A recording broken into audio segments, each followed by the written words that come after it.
Bom dia, pessoal do nono ano. Então, hoje a gente vai dar início à nossa aula 4, tá? Antes de dar início à nossa aula 4, eu queria combinar com vocês, tá? Que vai ser colocado na pasta Gabaritos, o gabarito da aula 2 comentado. E quem não me entregou ainda os exercícios da aula 3, pode me entregar mesmo que não tenha entendido alguma questão, tá? Aí coloca ali no corpo do e-mail qual questão não entendeu, que posteriormente eu faço um vídeo comentado. Então, o assunto de hoje é segmentos proporcionais. Estamos acostumados a nos deparar com a nossa própria sombra ou com a sombra de objetos que nos cercam, tá? Aqui nós temos o quê? Nós temos um prédio e um poste. E aqui em preto é a sombra do prédio e aqui é a sombra do poste.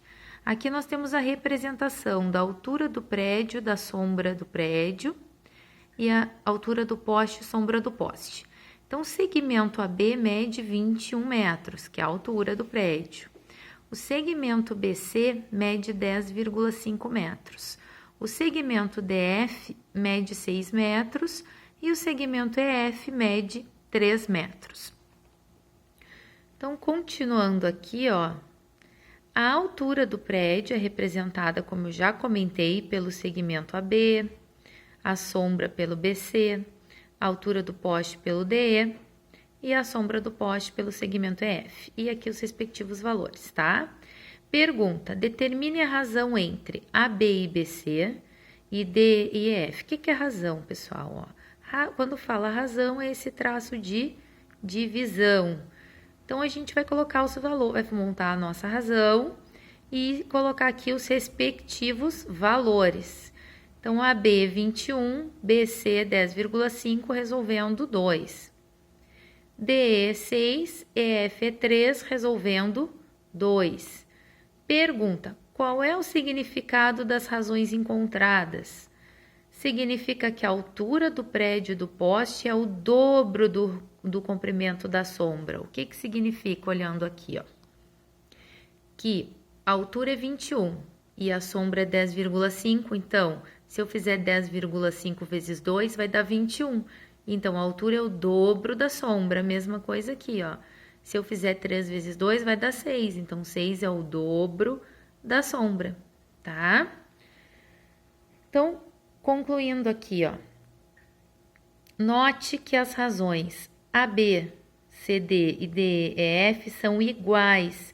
Então, dizemos que as medidas dos segmentos AB, BC, D e EF, nessa ordem, não pode modificar a ordem, formam uma proporção, certo? Outro exemplo. Segmentos, tá? 4 segmentos, A, B, C, D, E, F e GH. E aqui os seus respectivos valores. Pergunta A: qual é a razão entre A, B e C, D e E, F, GH?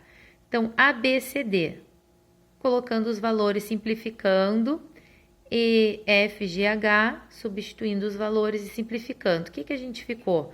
Com duas razões diferentes. Então, qual é a pergunta? De acordo com os resultados obtidos, você pode afirmar que os segmentos nessa ordem formam uma proporção? Não. Por quê? Porque as razões são diferentes, ou seja, elas não são iguais. Para formar uma proporção, tinham que ser iguais.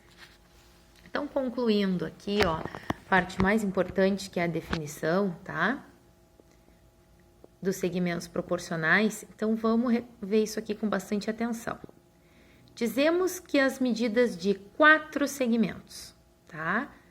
Nesse caso foi representado pelas letras A, B, C, D, E, F, G, H. Poderiam ser outras letras, mas são 4 segmentos nessa ordem. Ou seja, que vocês vão montar agora segue uma ordem, conforme os segmentos apresentados.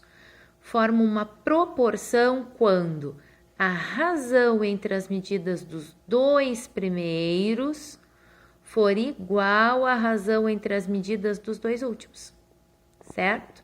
Então, os 2 primeiros, a gente monta uma razão igual à razão entre os 2 últimos. Quando isso acontecer, a gente tem uma proporção, tá? Então, se os exercícios pedirem para vocês verificarem, vocês vão fazer as razões, se elas forem iguais, há uma proporção. Se elas forem diferentes, não há. E pode acontecer também dos exercícios pedir algum segmento desconhecido, tá? Mas a base dos exercícios vai ser montar proporções. Certo, pessoal?